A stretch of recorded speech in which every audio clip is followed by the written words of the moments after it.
Globalisation എന്ന ആശയത്തിന്റെ പ്രധാന അടിസ്ഥാനങ്ങളിലൊന്നാണ് സമുദ്ര വ്യാപാരം.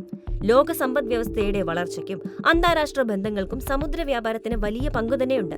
ലോക വ്യാപാരത്തിന്റെ ഏകദേശം 80% നടക്കുന്നത് ആഗോള ഷിപ്പിംഗ് വ്യവസായത്തിന്റെ ഭാഗമായാണ്. പുതിയ കാലത്തെ വിവരസാങ്കേതിക വിദ്യകളെ കൂടി ആശ്രയിച്ചാണ് ഇപ്പോൾ ഷിപ്പിംഗ് വ്യവസായം മുന്നോട്ടു പോകുന്നതും. നിലവിൽ സൈബർ ആക്രമണങ്ങൾക്ക് ഏറ്റവും കൂടുതൽ ഇരയാകുന്നത് ഷിപ്പിംഗ് വ്യവസായമാണ് എന്നതാണ് എടുത്തു പറയേണ്ടത്. എണ്ണ, പ്രകൃതിവാതകം, കൽക്കരി, ധാന്യങ്ങൾ, ഇരുമ്പ്, വാഹനങ്ങൾ, ഇലക്ട്രോണിക് ഉപകരണങ്ങൾ തുടങ്ങിയവ സമുദ്രമാർഗമാണ് രാജ്യങ്ങൾ തമ്മിൽ കൈമാറുന്നത്. ഈ നിലയിൽ ലോകവ്യാപാരത്തിൽ നിർണായക ഘടകമായ ഗ്ലോബൽ ഷിപ്പിംഗിനെ ഇന്ന് വളരെ എളുപ്പത്തിൽ ഹാക്കർമാർ ലക്ഷ്യം വെക്കുന്നു എന്നാണ് റിപ്പോർട്ടുകൾ സൂചിപ്പിക്കുന്നത്. ബാൾട്ടിക് കടലിൽ GPS ടാർഗറ്റിംഗ് റഷ്യ നടത്തിയത് ഇതിന്റെ ഭാഗമായാണെന്നാണ് വിലയിരുത്തലും. കരമാർഗമോ വ്യോമമാർഗമോ ഉള്ള വ്യാപാരത്തെ ഉന്നം വെക്കാതെ എന്തുകൊണ്ട് കടൽ മാർഗമുള്ള വ്യാപാരത്തെ ഹാക്കർമാർ കൂടുതൽ ഉന്നം വെക്കുന്നു? ഈ ചോദ്യത്തിന് ഒന്നല്ല ഒന്നിലേറെ ഉത്തരങ്ങളുണ്ട്. Suez canal, Panama canal, Malacca കടലിടുക്ക് എന്നിവയാണ് ലോകത്തിലെ ഏറ്റവും തിരക്കേറിയ കടൽ മാർഗങ്ങൾ. China, Singapore, Rotterdam, Dubai, Hamburg, Los Angeles, Shanghai എന്നിവ ലോകത്തിലെ പ്രമുഖ തുറമുഖങ്ങളുമാണ്. കണ്ടെയ്നർ കപ്പലുകളാണ് അന്താരാഷ്ട്ര വ്യാപാരത്തിന്റെ ആണിക്കല്ല്. കാലാവസ്ഥാ വ്യതിയാനം, കൊള്ളക്കാരുടെ ആക്രമണം, വ്യാപാര നയം, എണ്ണവില മാറ്റങ്ങൾ എന്നിവ ഷിപ്പിംഗ് വ്യവസായത്തെ നേരിട്ട് ബാധിക്കുന്ന ഘടകങ്ങളുമാണ്. എന്നാൽ പുതിയ കാലത്ത് സൈബർ ആക്രമണങ്ങൾ ഇവയേക്കാളെല്ലാം സാധാരണമായി മാറിയിട്ടുണ്ട്. ഈ മേഖലയ്ക്കെതിരായ സൈബർ ആക്രമണങ്ങൾ ആശങ്കാജനകമായ തോതിൽ വർദ്ധിച്ചുകൊണ്ടിരിക്കുകയാണെന്നാണ് സമീപകാലത്തെ BBC-യുടെ അന്വേഷണ റിപ്പോർട്ട് വ്യക്തമാക്കുന്നത്. കടലിലെ ചരക്ക് കപ്പലുകളെയും അവയുടെ ചലനത്തെ നിലനിർത്തുന്ന വലിയ തുറമുഖങ്ങളെയും ഇത് ബാധിക്കുമെന്നും അന്വേഷണം വ്യക്തമാക്കുന്നു. ഇത്തരത്തിലുണ്ടാകുന്ന സൈബർ അറ്റാക്കുകൾ നേരിടാൻ സാമ്പത്തിക ചിലവാണെങ്കിൽ ഏറെയുമാണ്.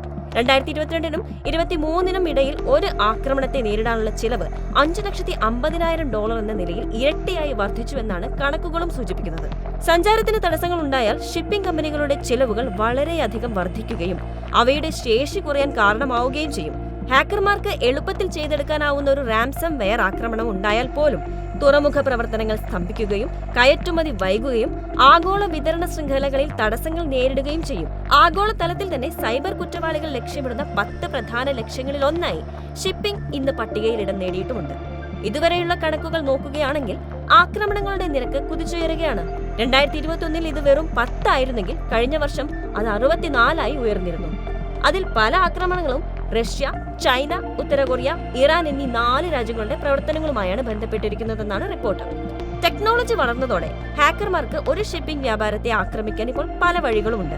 ആശയവിനിമയം, നാവിഗേഷൻ, തത്സമയ പ്രവർത്തനങ്ങൾ എന്നിവയ്ക്കായി ആധുനിക കപ്പലുകൾ കൂടുതലായി സാറ്റലൈറ്റ് കണക്ടിവിറ്റിയാണ് ഇപ്പോൾ ആശ്രയിക്കുന്നത്. പൊതുവെ കാർഗോ ഷിപ്പുകൾ പഴക്കം ചെന്നവയായതിനാൽ തന്നെ ഡിജിറ്റൽ ഹാക്കിംഗ് കുറച്ചുകൂടി എളുപ്പമാണ്. നാവിഗേഷൻ സിസ്റ്റങ്ങളെ കബളിപ്പിച്ച് തെറ്റായ സ്ഥലങ്ങൾ കാണിച്ച് കപ്പലുകളെ വഴിതെറ്റിക്കാൻ ഹാക്കർമാർക്ക് സാധിക്കും. എണ്ണ ചോർച്ച, കപ്പൽ മുങ്ങൽ, ചിലപ്പോൾ ജീവഹാനി എന്നിവയ്ക്ക് പോലും ഇത് വഴിവെച്ചേക്കാം. മാലിന്യം പുറന്തള്ളുന്നത് നിരീക്ഷിക്കാനായുള്ള സെൻസറുകളുടെ വർദ്ധിച്ച ഉപയോഗമാണ് ചരക്ക് കപ്പലുകളുടെ മറ്റൊരു ബലഹീനത. ഇവയിലൂടെ പലപ്പോഴും ഡേറ്റ കൈമാറ്റം നടക്കുന്നതുകൊണ്ട് ഹാക്കർമാർക്ക് പ്രവേശനത്തിനും ആക്രമണത്തിനുമുള്ള അവസരം എളുപ്പമാകും. GPS ജാമിങ്ങിൽ നിന്നും സ്പൂഫിംഗിൽ നിന്നും പ്രതിരോധം ഒരുക്കുന്നത് വളരെ ബുദ്ധിമുട്ടുള്ളതും ചെലവേറിയതുമായ കാര്യമാണ് എന്നതാണ് ഇതിലെ ഏറ്റവും വലിയ വെല്ലുവിളിയും. ആക്രമണങ്ങൾ കൂടി വരുന്ന സാഹചര്യമാണ് നിലവിലുള്ളതെങ്കിലും സുരക്ഷ കർശനമാക്കാനുള്ള ഇടപെടലുകളും ഗൗരവമായി തന്നെ നടക്കുന്നുണ്ട്. 2021-ൽ International Maritime Organization regulator merchant ഷിപ്പിംഗിനായുള്ള ആഗോള സുരക്ഷാ മാനേജ്മെന്റ് കോഡിൽ പുതിയ സൈബർ സുരക്ഷാ വ്യവസ്ഥകൾ ഉൾപ്പെടുത്തിയിട്ടുണ്ട്. ഇപ്പോൾ ലോകത്ത് വ്യാപാര വഴികൾ കൂടുതൽ സജീവമായിക്കൊണ്ടിരിക്കുകയാണ്. ഹാക്കർമാർ ഇനിയും കപ്പൽ വ്യാപാരത്തെ ലക്ഷ്യം വെച്ചേക്കാം. ഇതിനെ നേരിടാൻ പുത്തൻ സാങ്കേതിക വിദ്യ ഉപയോഗിക്കാൻ സാധിക്കുമോ? കപ്പൽ കൊള്ളക്കാരെ തടയാനാകുമോ? ചരക്ക് ഗതാഗതം സുഗമമായി നടക്കുമോ? കണ്ടുതന്നെ അറിയണം.